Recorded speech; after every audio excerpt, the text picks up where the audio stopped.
Glória a Deus. Uma alegria estar com vocês mais uma vez e poder servi-los na mesa do Senhor, do pão sagrado da palavra. Também quero dizer que eu estou só cumprindo aqui o papel de um João Batista como precursor. Se você não conhece, pastor Michel Piragini, estou fazendo propaganda antes da hora, não, que vai ministrar à noite. Ele é da PIB de Curitiba, é da mesma cidade, e eu brinco que se eu não fosse pastor da minha igreja, eu era da dele. É um homem de Deus, carrega algo extraordinário. Se você não tem planos que te permitam voltar, porque hoje é um domingo que vale a pena voltar, né? Pelo menos acompanhe a transmissão ou tente acessar essa mensagem depois, divulgar para alguém que talvez não esteve ainda em algum culto e possa estar indeciso, porque realmente é um presente de Deus. Acho que é a primeira vez dele com vocês aqui, vai ser algo especial. Eu gosto sempre de começar com duas perguntas que eu não canso de fazer, mesmo que o Cídio quase acabou com ela. A primeira é: você está feliz com Jesus? A segunda é: Jesus está feliz com você? Uma avaliação importante para a gente fazer o tempo todo. Eu tenho uma palavra de Deus para o seu coração. Já vou me explicar, porque me perguntaram bastante aí no primeiro culto. Pastor, o senhor não trouxe livro dessa vez? Eu não trouxe, mas nosso site está com algo interessante. Se você tiver o interesse, nós estamos com um frete envio internacional que durante muito tempo não houve. O frete é um pouco mais caro do que o normal, do que aquilo que você compra aqui, mas o preço dos livros em real, né, e o câmbio do euro, você pode fazer a festa e, na verdade, pegar um pouquinho mais ou se unir com outras pessoas e a gente resolve esse dilema e essa dificuldade, ok? Abra, por favor, sua Bíblia em 1 Timóteo, no capítulo 1, no verso 17. Eu estou acompanhado esses dias em Portugal da Kelly, minha esposa, mas ontem ela falou num evento de mulheres no Porto, e como à noite eu já tenho que estar num outro evento da nossa igreja lá em Braga, não daria tempo dela deslocar só para os cultos da manhã e voltar, mas trago saudações da Kelly. Então vamos lá, 1 Timóteo, capítulo 1, verso 17. O texto sagrado afirma assim: ao Rei eterno, imortal, invisível, Deus único, honra e glória para todos sempre. Amém. Eu vou pedir a gentileza de você repetir comigo esse texto, e não tem nada espiritual nisso, só didático, só para te ajudar a memorizar. Pode ser? Você pode repetir comigo? Então vamos lá. Assim, ao Rei eterno, imortal, invisível, Deus único, honra e glória para todos sempre. Amém. Pai, nós oramos que a Tua palavra mais uma vez cumpra o propósito pelo qual tem sido liberada. Que mais do que apenas alcançar a dimensão racional, natural, meramente humana do nosso intelecto, que a Tua palavra resplandeça pela ação do Teu Espírito, o Espírito da verdade, e ilumine os olhos do nosso entendimento. Que ela venha carregada não só de entendimento espiritual, mas de aplicação personalizada. Que ela cumpra o seu propósito. Que ela trabalhe em nós, e não apenas durante esse tempo de reunião, mas nós oramos que mesmo depois de deixarmos este lugar, que aquilo que o Senhor começou, não apenas continue, mas cresça e progrida para a glória do Teu nome. Nós Te damos honra, glória e louvor por tudo aquilo que o Senhor fará. Em nome de Jesus. Amém. Bom, nessa lista o apóstolo Paulo apresenta, e ele escreve por inspiração do Espírito Santo, o que nós poderíamos chamar de diversos adjetivos relacionados a Deus. Ele o classifica como Rei eterno, como imortal, e antes de chamá-lo de Deus único, para depois então direcionar a ele honra e glória, ele usa aqui algo que eu quero declarar ser mais do que um adjetivo, é uma característica através da qual Deus se revela: invisível. O tema da minha mensagem hoje é o Deus invisível. Essa palavra aqui, traduzida como invisível, de acordo com os léxicos, no original grego é aoratos. Ela significa despercebido, o que não pode ser visto, e na maior parte das traduções, a palavra invisível é a que foi escolhida. Interessante que quando a Bíblia apresenta essa classificação de Deus como invisível, não é um caso único. Na verdade, isso é uma menção recorrente nas Escrituras. E me permite citar vários versículos para que você perceba que quando há muita repetição, o assunto deixou de estar meramente na categoria de informação e foi promovido para a categoria de ênfase. Em João, no capítulo 1, no verso 18, nós lemos: ninguém jamais viu a Deus. Em João 5,37, Cristo diz: o Pai que me enviou, esse mesmo é quem tem dado testemunho de mim. Vocês nunca ouviram a voz dele, nem viram a sua forma. Em Colossenses 1,15, Paulo, referindo-se a Cristo, diz: ele é a imagem do Deus invisível. Mais uma vez, Deus é chamado de invisível. Em 1 Timóteo, no capítulo 6, no verso 16, Paulo diz: o único que possui imortalidade, que habita em luz inacessível, a quem ninguém jamais viu, nem é capaz de ver. A ele honra e poder eterno. Amém. E por fim, João, o discípulo amado, o apóstolo João afirma em 1 João 4,12, nunca ninguém viu a Deus. Ou seja, o Deus que se autodenomina invisível, ele repete várias vezes que ninguém jamais o viu, não viram sua forma, ele novamente se chama de o Deus invisível. A Bíblia não só diz que ninguém jamais viu, mas diz que não é capaz de ver, E João afirma mais uma vez, ninguém jamais viu a Deus. A pergunta é, por que Deus escolheu permanecer invisível aos nossos olhos? Se é uma ênfase na revelação dele, eu acredito que questionar os porquês, ainda que jamais possamos esgotar as respostas, Deuteronômio 29 diz: as coisas ocultas pertencem a Deus, as reveladas a nós e nossos filhos para sempre. Isso significa que nem tudo foi revelado, que tem coisa oculta, mas nem tudo está oculto, muita coisa foi revelada. Então, há questionamentos que podemos fazer e deixar que a própria Escritura responda. Qual a razão de Deus escolher manter-se invisível aos nossos olhos? Esse é o primeiro ponto que eu quero construir. Por que não ser visto?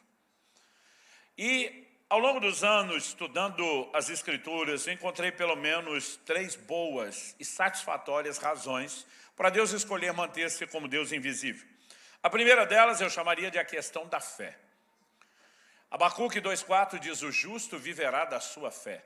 E essa frase do profeta Abacuque, ela é usada e repetida na carta aos Romanos, aos Gálatas e aos Hebreus, e é um dos fundamentos da doutrina neotestamentária. O nosso relacionamento com Deus é baseado em fé. E a pergunta é, o que é fé?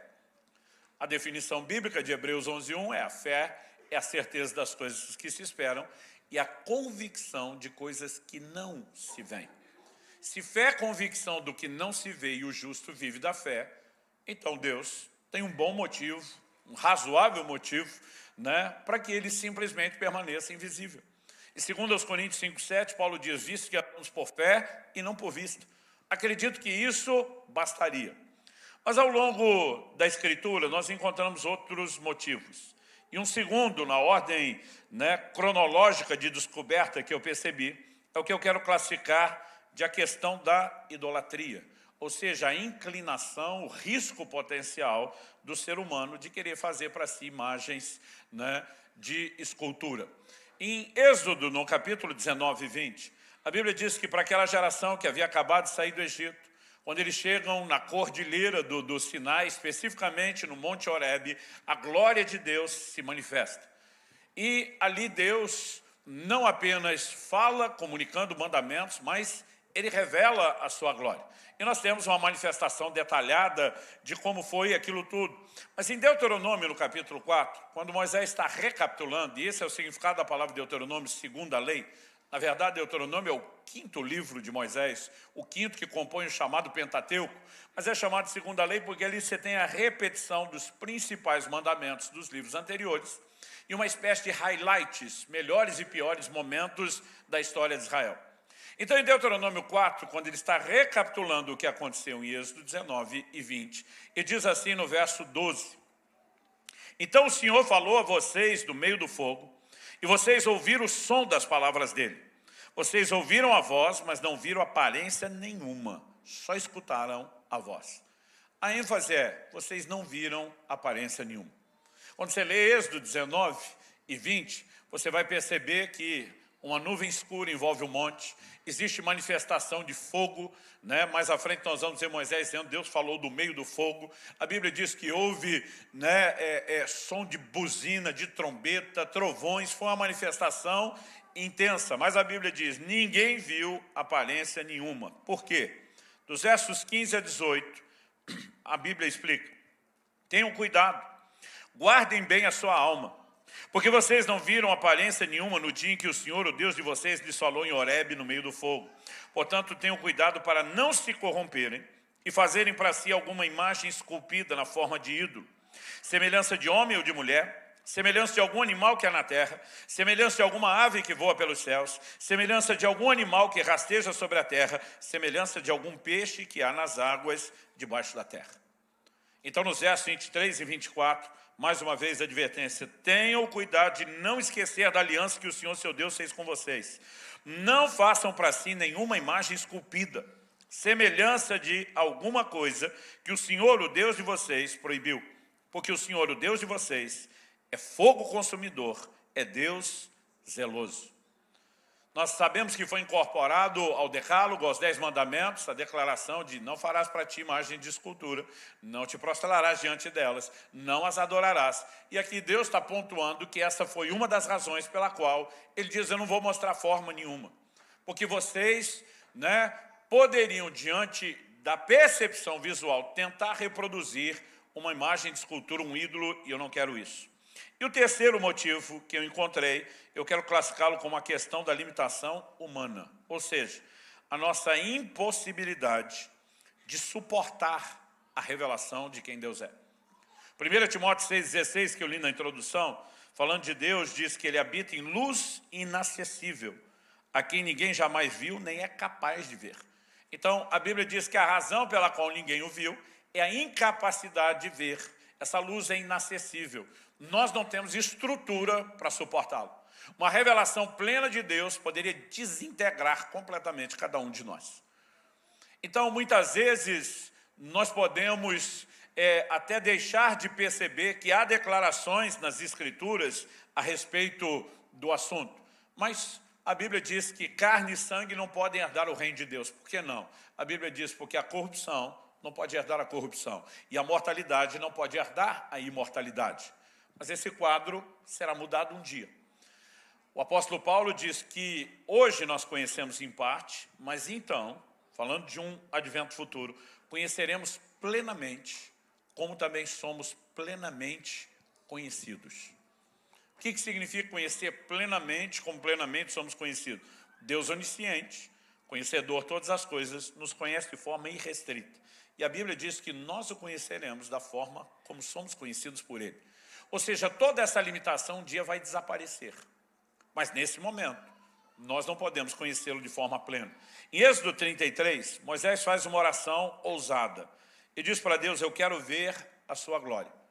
Na resposta de Deus, nós temos um detalhe importante que sustenta essa incapacidade, essa limitação humana. Versos 20 a 23 de Êxodo 33, nós lemos.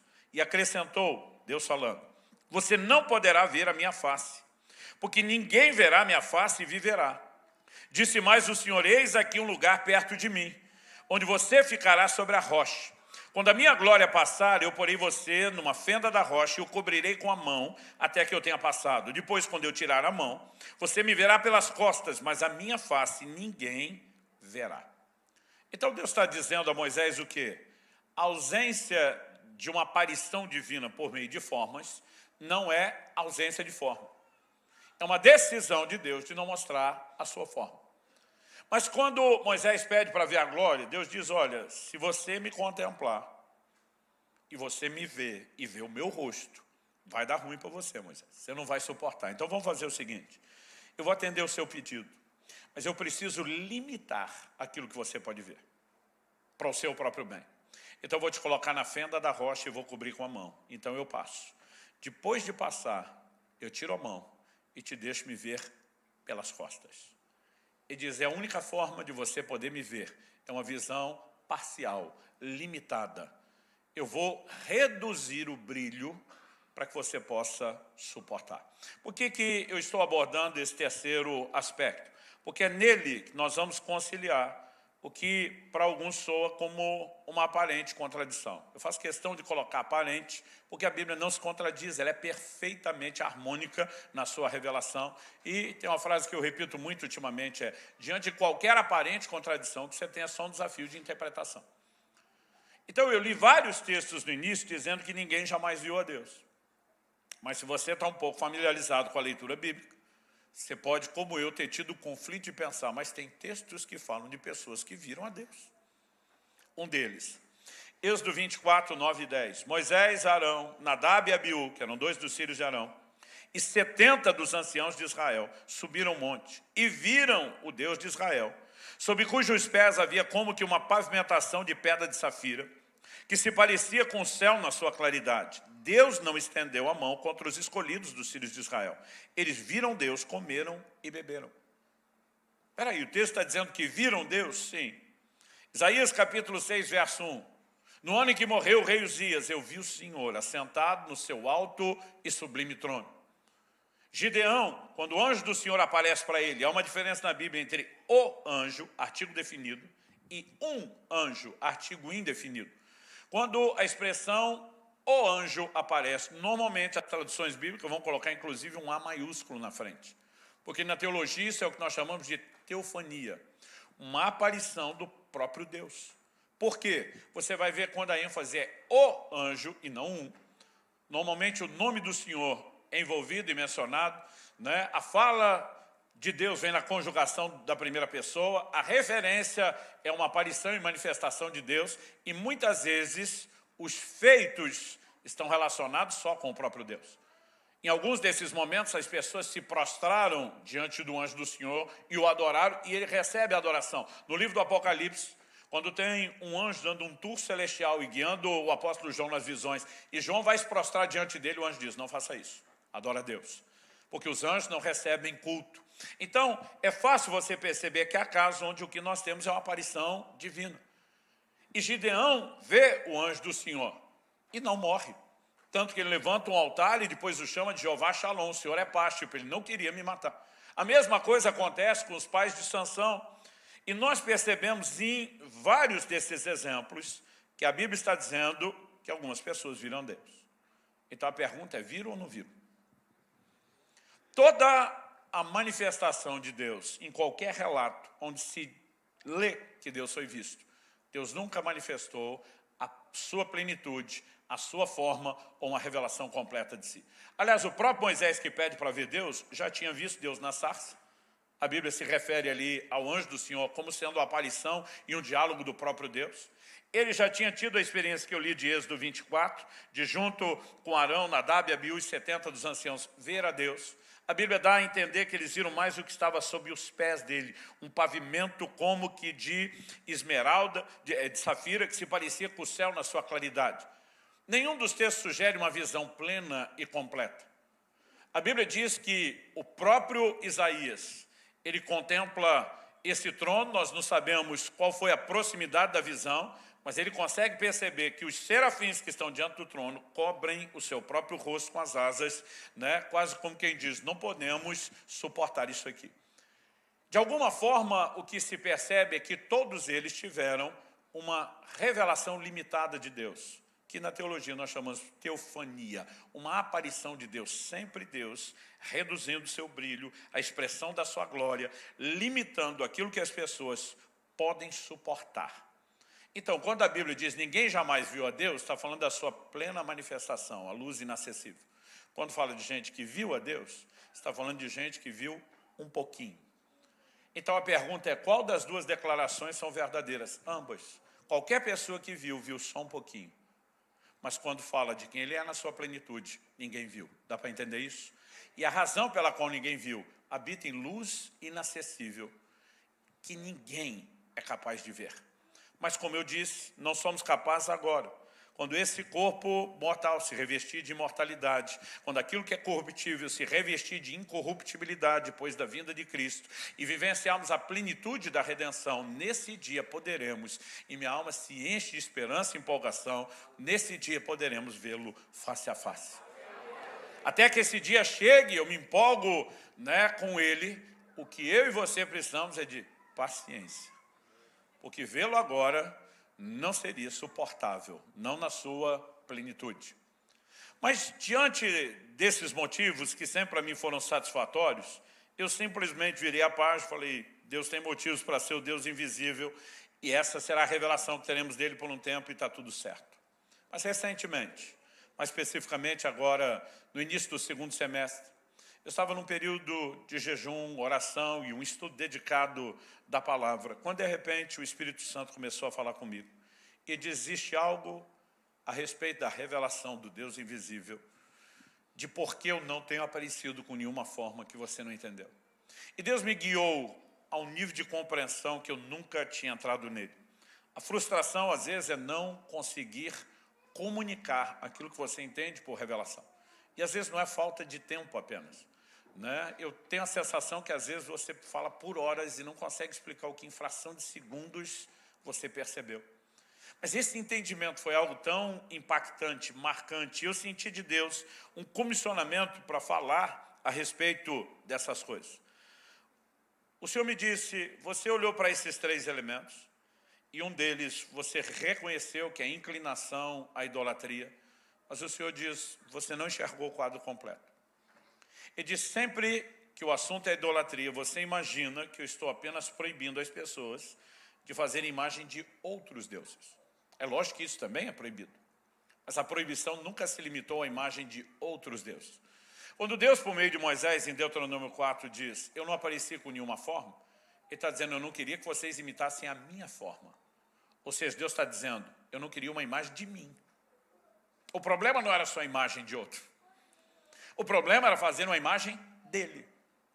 E porque Deus não queria uma imagem de si, porque diz, qualquer tentativa de vocês de reproduzir o que possam perceber em mim, está limitado ao mundo de vocês e à compreensão de vocês.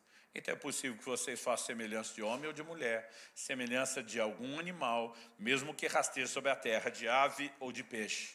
E Deus diz, eu não quero isso. Por quê? Em essência, o que Deus está dizendo é, não me limitem, não me reduzam a algo limitado, quando eu, não apenas o Todo-Poderoso, mas um ser infinito, sou muito maior do que qualquer coisa que vocês podem conceber. Agora a pergunta é, por que Deus não quer que nós o limitemos? E talvez esse seja o ponto alto e principal da mensagem. Não limite a Deus. Não é porque ele tem alguma espécie de problema com o seu próprio ego e que Deus vai se sentir inferior se eu e você não reconhecemos a sua grandeza. Ele é completo e absoluto em si mesmo. Ele é o Deus que é mais do que suficiente, não tem necessidade de coisa alguma. Paulo, pregando em Atos 17, diz nos versos 24 e 25, que Deus não é servido por mãos humanas como se necessitasse de coisa alguma. Então Deus não precisa da minha e da sua adoração. Ele não vai sentir triste, eu e você não reconhecemos sua grandeza, ele não tem a menor necessidade disso. O problema do não reconhecimento da grandeza dele é o quanto isso nos afeta. E o quanto isso limita o que ele quer fazer na nossa vida. Não é um problema para ele, isso se torna um problema para nós. E de repente eu comecei a perceber que muitas vezes o erro de Israel não foi apenas fazer imagens de outros deuses. Mas em alguns momentos o erro, onde Deus se manifestou como fogo consumidor, como Deus zeloso, foi quando eles tentaram imitar ou reproduzir uma ideia e um conceito de Deus, do próprio Deus a quem eles conheciam e serviam, através de imagens. Êxodo capítulo 32 nos fala a respeito disso. O verso 1 diz, o povo viu que Moisés demorava para descer do monte. Então reuniu-se em volta de Arão e lhe disse, levante-se, faça para nós deuses que vão adiante de nós. Pois quanto a esse Moisés, o homem que nos tirou do Egito, não sabemos o que lhe aconteceu. Moisés estava no cume do Sinai. E a razão pela qual ele está lá sozinho, é porque quando em Êxodo 19 e 20 a voz de Deus se manifestou, o povo ficou aterrado com a manifestação da glória, com a voz de Deus, e com medo de morrer, dizem para Moisés, fale Deus com você e você conta para nós. Nós estamos com medo de morrer, nós não vamos suportar a voz dele. Interessante que Deus não costuma entregar nada para quem não valoriza. O próprio Deus diz para Moisés, daqui para frente, eu falo com você, você conta para eles, ninguém mais vai me ouvir da forma como você vai me ouvir. Isso significa que a partir dessa escolha que fizeram, toda a conexão deles com Deus agora depende de Moisés. Toda a comunicação da palavra de Deus viria por meio de Moisés, que seria o profeta de Deus para aquele povo. Só que o profeta sobe para o monte ouvir Deus. E a Bíblia diz que durante 40 dias e 40 noites ele fica lá. Não há nada que sugira que ele sabia quanto tempo ficaria lá. Eles não tinham os meios de comunicação que eu e você temos, então ninguém recebeu no celular um SMS ou uma mensagem no WhatsApp. A glória aqui está densa. Vai demorar para eu descer. Não teve nada disso. De repente, esse povo já está esperando há quase 1 mês e meio e o homem nunca mais voltou. Entrou naquele lugar que eles têm medo e nunca mais deu sinal de vida. Significa que agora a conexão deles com Deus foi embora e todo mundo ficou offline. Então agora ele chega para Arão e diz, não sabemos o que é feito desse Moisés. Então nós não perdemos só Moisés, nós perdemos a conexão com Deus. Nós precisamos de um Deus. E o pedido deles foi, levante-se, faça para nós deuses que vão adiante de nós. Durante muito tempo eu achei que esse povo estava trocando o Deus que os tirou do Egito por outro. Até pela expressão deuses no plural. Mas a verdade é que a palavra que aparece aqui no original hebraico, Elohim, ela é usada para o próprio Deus. Mas ela sempre aparece na Bíblia na forma plural. A maioria das vezes, na nossa versão, quando se refere ao Deus único, vivo e verdadeiro, ela vem no singular, porque o conceito bíblico, e aí é o conceito doutrinário, é que há um só Deus, que se revela em 3 distintas pessoas, o chamado mistério da Trindade, mas um só Deus. Então, ela não costuma ser traduzida como deuses, a menos que faça referência a falsos deuses, por exemplo. Então, ela vai aparecer e ser usada. Mas o uso da palavra Elohim, sozinho, não significa que está falando de outros. Mas vamos continuar lendo. Arão respondeu, tirem as argolas de ouro das orelhas de suas mulheres, de seus filhos e suas filhas, tragam para mim. Então todo o povo tirou das orelhas as argolas e as trouxe a Arão. Este, recebendo-as das mãos dele, trabalhou o ouro com buril e fez dele um bezerro de metal fundido. Então disseram, são estes, ó Israel, os seus deuses, que tiraram você da terra do Egito. Eu lia isso aqui, eu ficava indignado. Eu dizia, alta traição. Além de arrumar outro Deus, ainda deram a ele o crédito do que Deus tinha feito por eles, tirando eles da terra do Egito. Agora a pergunta é, eles estão tratando aquilo como se fosse outro Deus? Eu vou te mostrar que não. De novo aqui, quando diz, são estes, ó Israel, seus deuses, a palavra Elohim. Mas a Bíblia continua e diz, Arão, vendo isso, edificou um altar diante do bezerro e fez a seguinte proclamação, amanhã haverá festa ao Senhor. A palavra Senhor vai aparecer na maioria das versões bíblicas em letra maiúscula. Quando isso acontece, é uma referência de que o que foi usado no original é o que nós chamamos do tetragrama. Né? É o nome impronunciável e santo de Deus, que tinha 4 consoantes. Então, assim, não se podia falar o nome de Deus, porque só as consoantes sem vogais eram impronunciáveis. Então, até hoje, a gente tenta traduzir ou dar voz ao nome que não dá para falar. Então, a gente imagina e insere possíveis vogais. E aí você vai ter traduções como Jeová, Yahvé, que é a tentativa de pronunciar o nome impronunciável de Deus. Quando Arão diz, amanhã haverá festa a Jeová, ele não está chamando aquele bezerro de um outro Deus. Ele está dizendo, vocês queriam um contato? Uma forma de Deus está aí.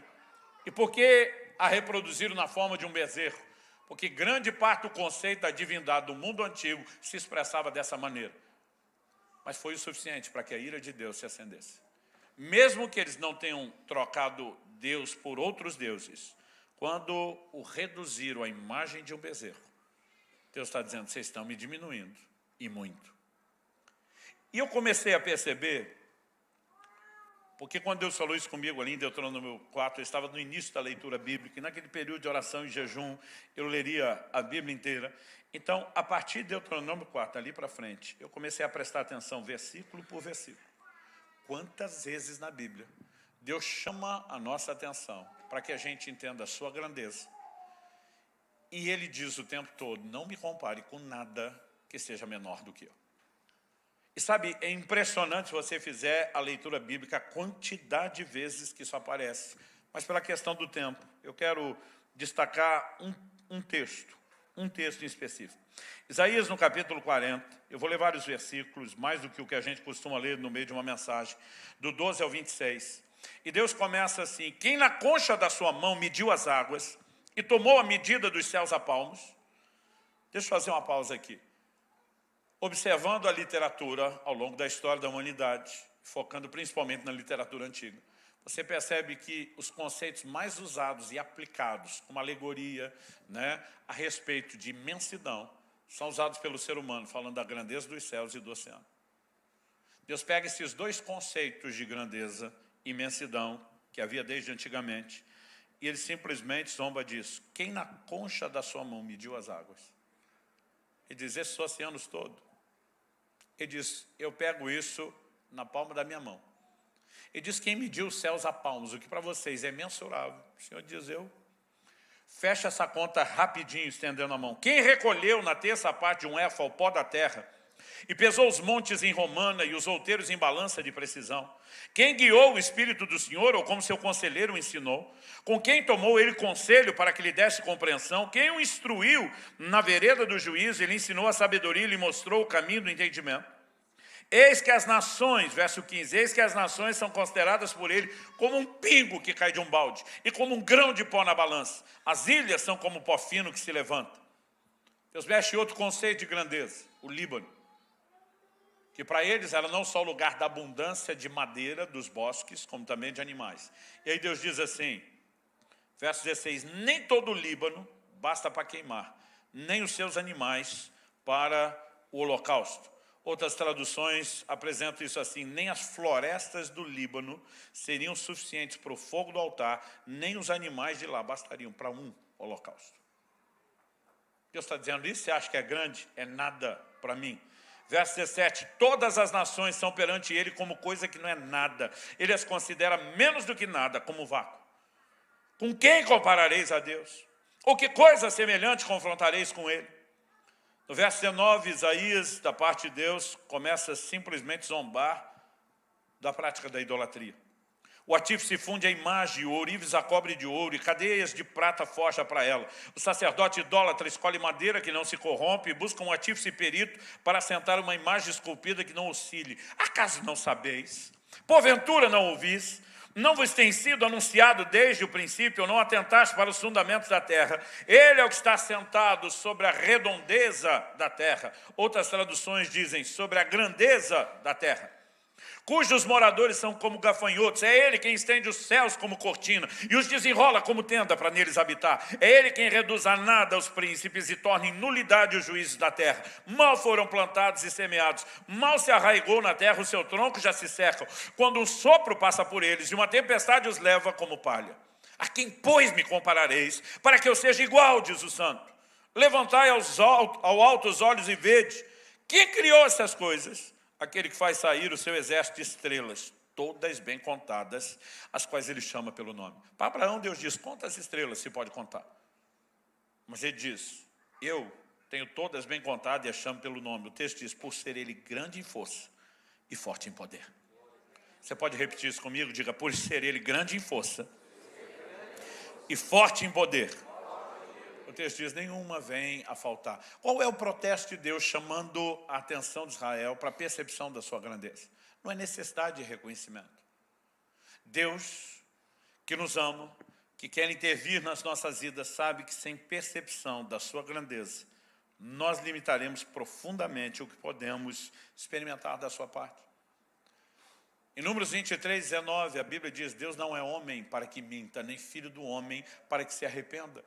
Porventura, tendo dito, não o cumprirá, tendo falado, não o fará.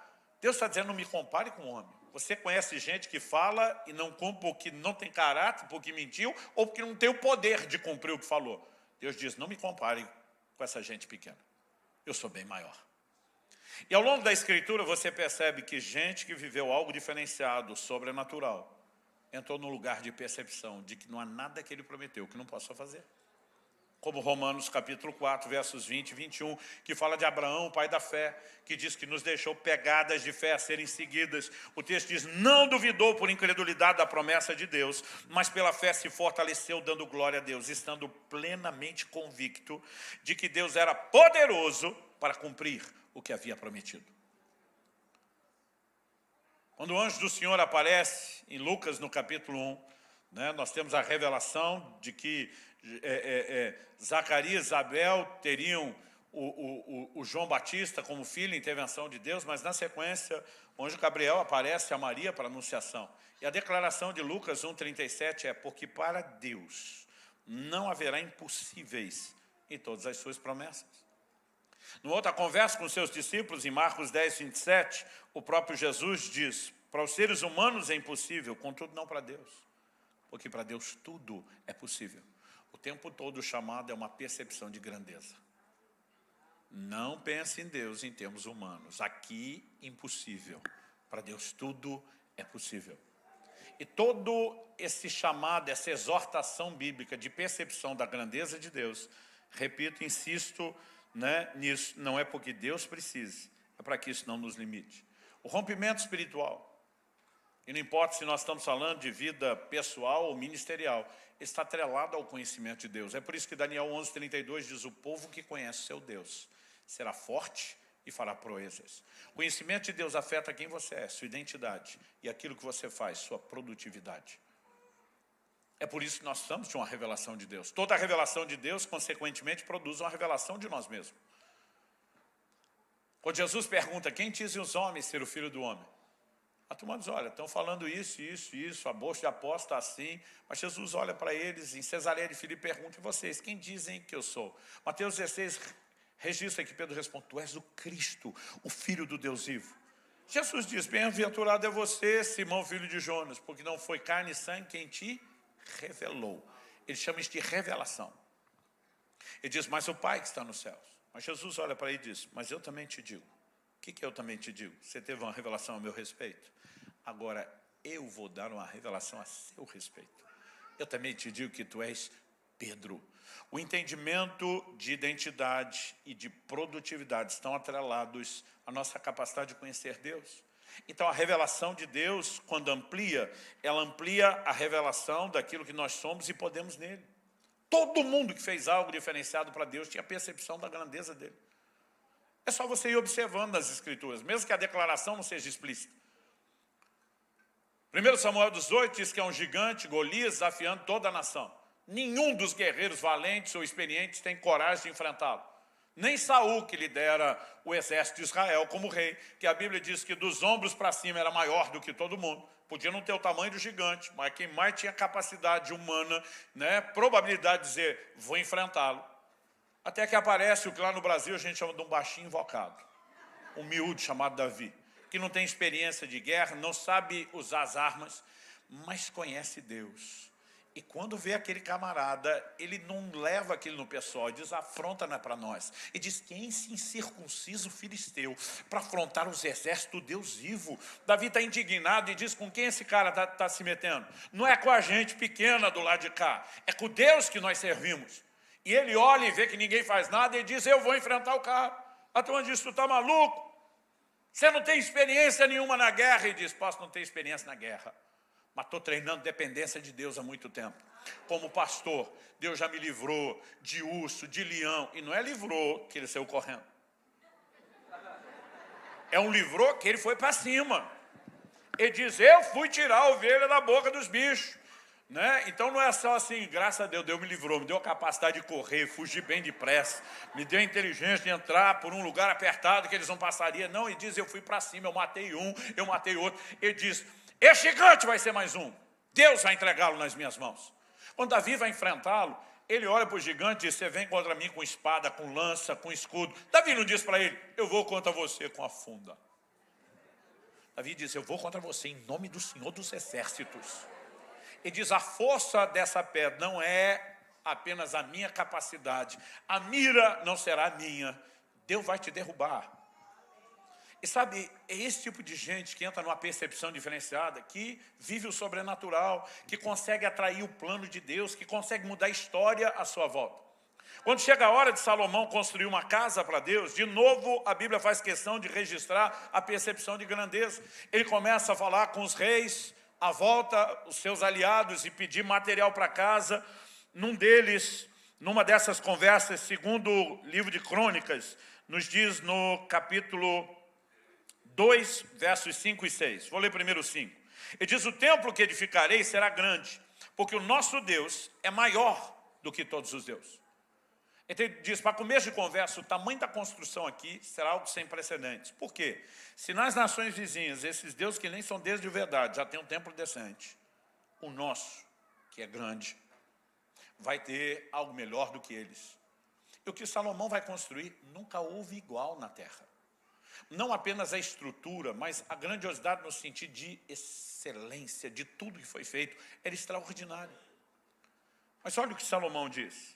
No entanto, quem seria capaz de lhe edificar um templo, visto que os céus e até os céus dos céus não podem conter? E quem sou eu para lhe edificar um templo, a não ser para queimar incenso diante dele? Então ele diz, comparado aos outros deuses, é a maior casa. Para ele, a casinha. Nem os céus e os céus dos céus podem conter. Então, Salomão, por que você vai queimar uma casa? Só para queimar incenso diante dele. A casa não é para ele. A casa é para que nós o adoremos, é para que nós o busquemos. Ele não cabe na casa. Quem está entendendo? A percepção de grandeza, ela vai sendo promovida ao longo de toda a Escritura. Eu te aconselho. Leia a Bíblia toda. Pega o próximo ano que está chegando na sua leitura bíblica e vá lendo com essa lente. Você vai ficar surpreso. Seja nos louvores, seja nas exortações. Salmo 145, 3. Grande é o Senhor e muito digno de ser louvado. A sua grandeza é insondável, imensurável. Tipo, ele é tão grande, mas tão grande, que não dá para explicar o quão grande ele é. Quem está entendendo? Amém. Isaías 46, de 5 a 10. Com quem vocês vão me comparar? A quem eu seria igual? E que coisa semelhante confrontarão comigo? E aí Deus, zombando dos ídolos, diz, eles o põem sobre os ombros, levam-no e o põem no seu lugar, e ali ele fica, do seu lugar não se move. Recorrem a ele, mas nenhuma resposta ele dá, e não livra ninguém da sua tribulação. Lembrem-se disso e animem-se. Pensem a respeito disso, ó rebeldes.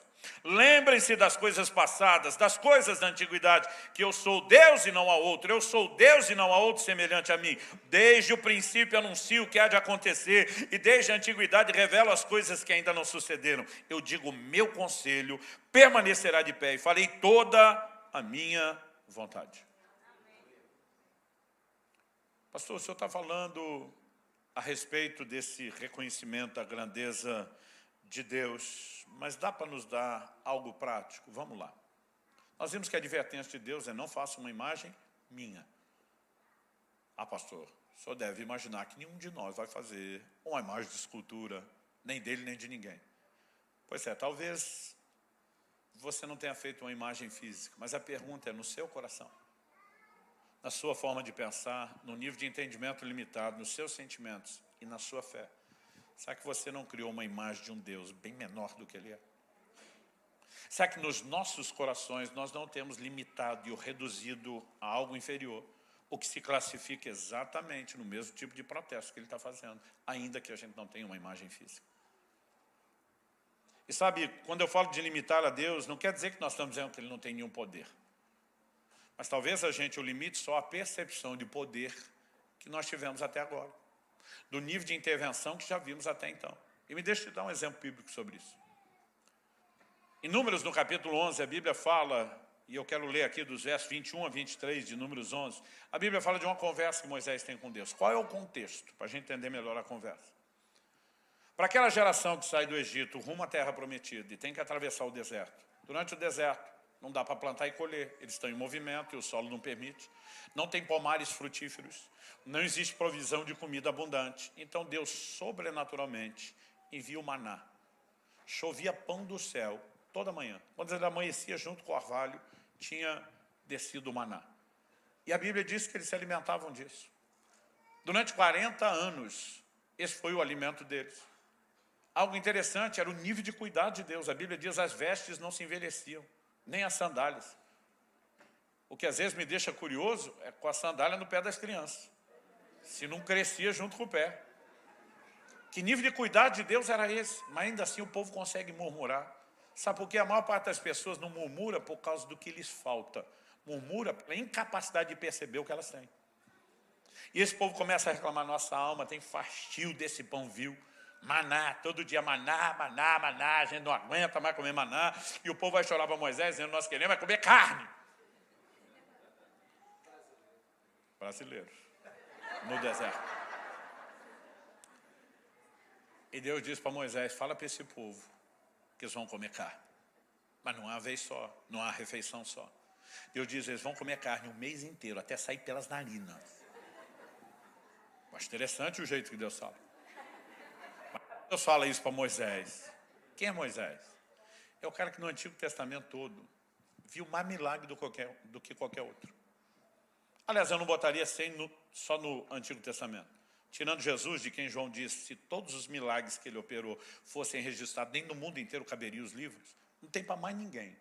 Não há registro de que ninguém tenha visto tantos sinais, milagres, maravilhas. Não estou falando só de quantidade, estou falando de intensidade, de diversidade.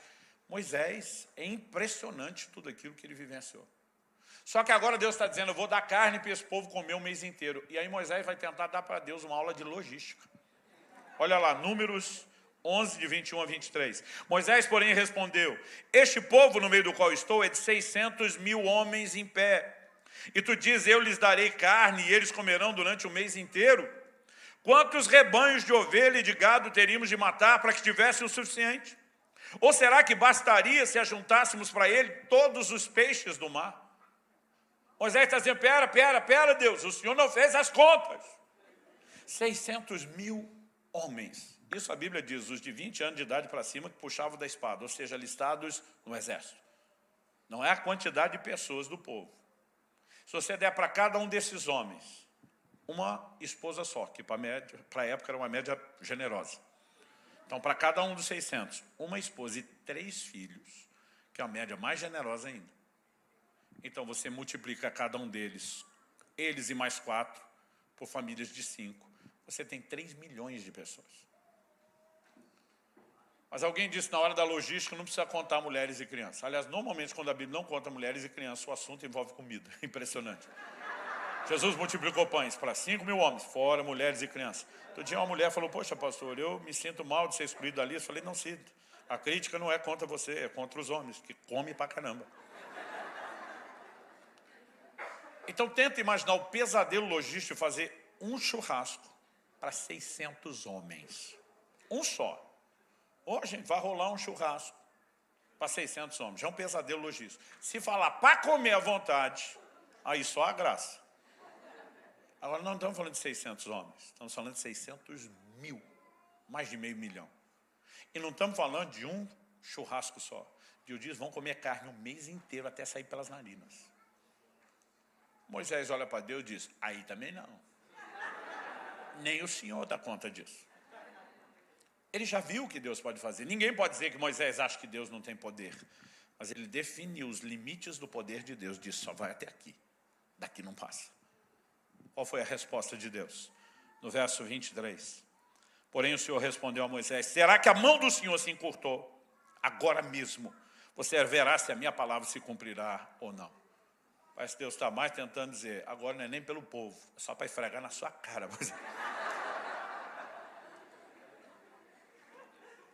O que é que Moisés fez quando desce no monte e vê que fizeram uma imagem para Deus de um bezerro? Ele mói, ele arrebenta com aquela imagem. O que Deus quer que eu e você façamos com a imagem que nós temos na nossa mente, emoções e fé que o diminuem, que a gente arrebente com isso também e se permita ampliar a revelação. Isso me leva ao terceiro e último tópico e rapidamente nós terminamos. Cresça na revelação. Em primeiro lugar, questionamos porque Deus não quer ser visto. Em segundo lugar, vimos que isso tem muito a ver com não limitar a Deus. Em terceiro e último lugar, cresça na revelação. Em 1 Coríntios 15, 34, Paulo diz, voltem à sobriedade como convém, não pequem, porque alguns ainda não têm conhecimento de Deus. Digo isso para vergonha de vocês. O pastor não tem conhecimento de Deus, mas não eram crentes. Ele não está dizendo que não tem conhecimento nenhum. Ele está dizendo, ó, conhecimento de vocês, isso aqui, ó, é nada. Isso não só é uma vergonha, mas ele diz, vocês têm que voltar à sobriedade e parar de pecar. Por quê? Porque é uma ordem na Bíblia. Oséias 6,3 diz, conheçamos e prossigamos em conhecer a Deus. O conhecimento de Deus, como tudo na vida cristã, tem que ser progressivo. Digo tudo, porque Provérbios 4,18 diz que a vereda do justo é como a luz da aurora, vai brilhando mais e mais. Luz na Bíblia é sempre uma figura de revelação. A revelação tem que ser progressiva, inclusive a de Deus. Agora, pastor, como eu posso conhecer a Deus, inclusive mais de Deus, de um Deus que não se mostra, é invisível?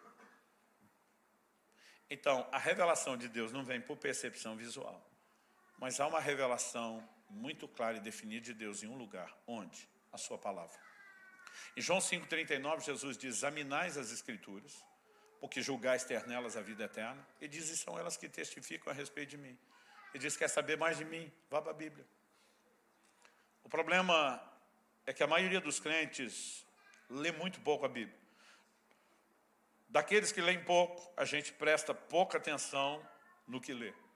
E muitas vezes a gente não se permite ser impactado pela definição de Deus através das Escrituras.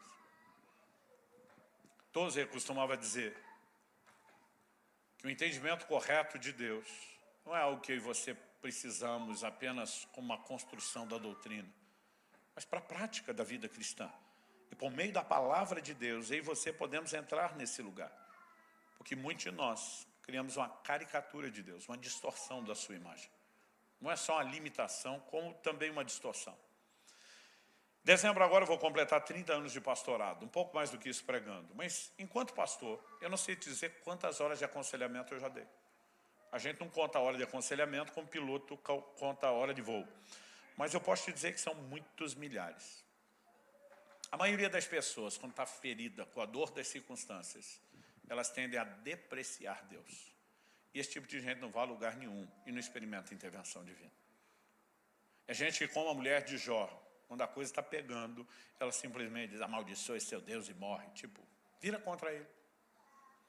Nesse momento, Jó diz para ela o que muito o cônjuge já quis falar para você.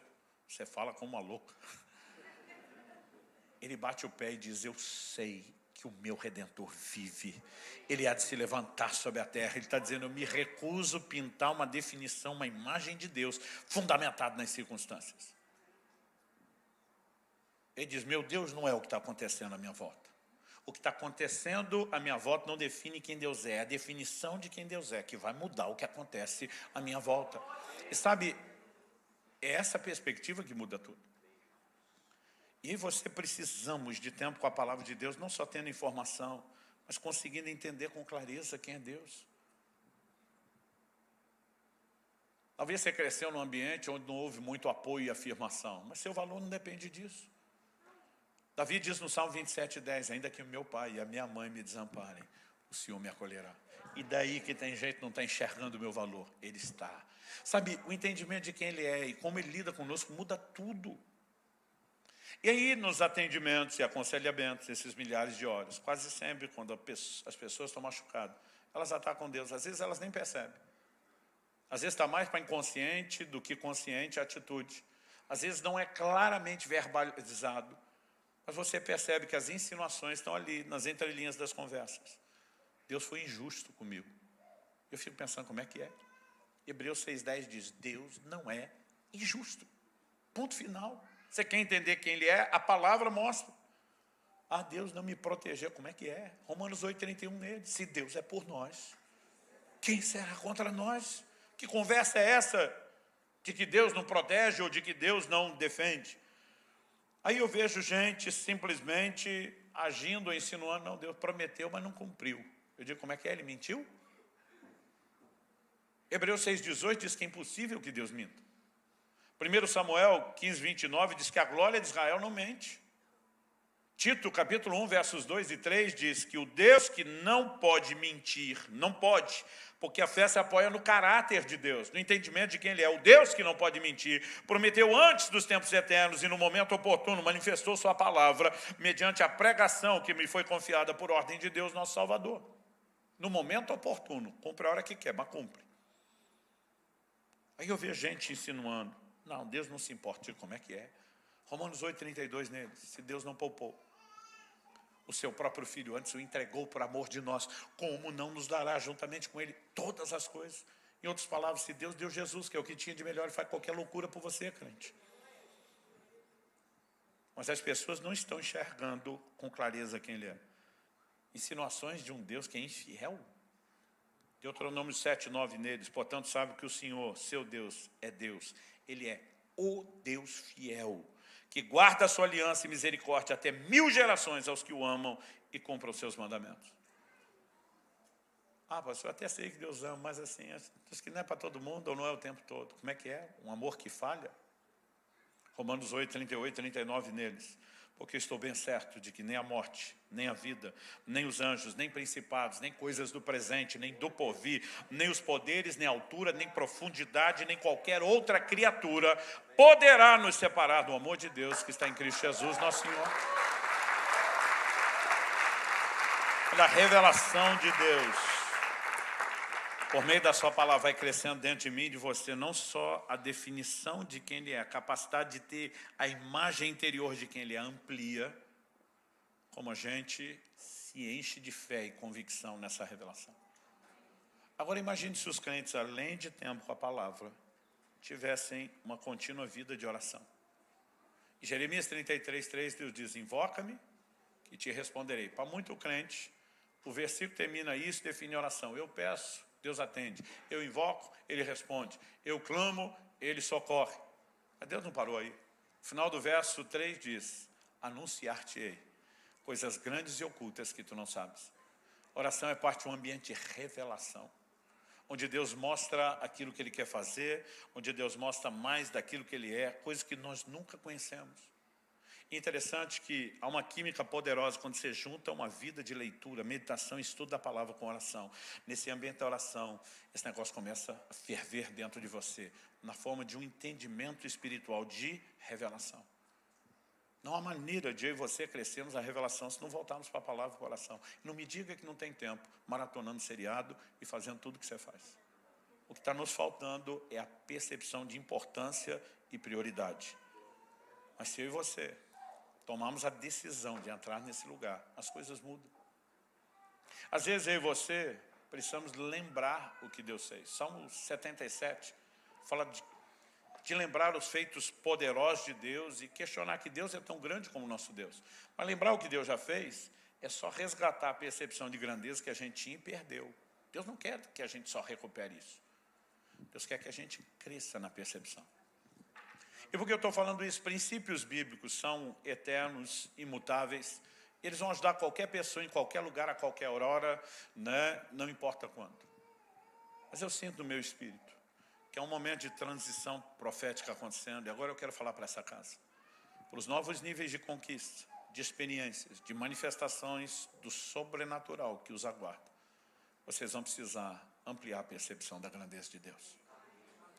Para não limitar a sua ação, para não limitar o seu mover. Repito, limitar Deus não é um problema para Ele, se torna um problema para nós. Porque Deus será na sua vida do tamanho da sua fé. A sua fé estará baseada na percepção de grandeza que Ele tem. E isso precisa ser crescente dentro de cada um de nós. Você recebe essa palavra em nome de Jesus? Queria que você ficasse em pé para parecer que está acabando. Davi foi chamado de um homem segundo o coração de Deus. Não porque era perfeito, porque a Escritura é clara em registrar que ele nunca foi. Mas algo que diferenciava Davi da sua geração e talvez de quase todo mundo do Antigo Testamento. Ele era fascinado por Deus.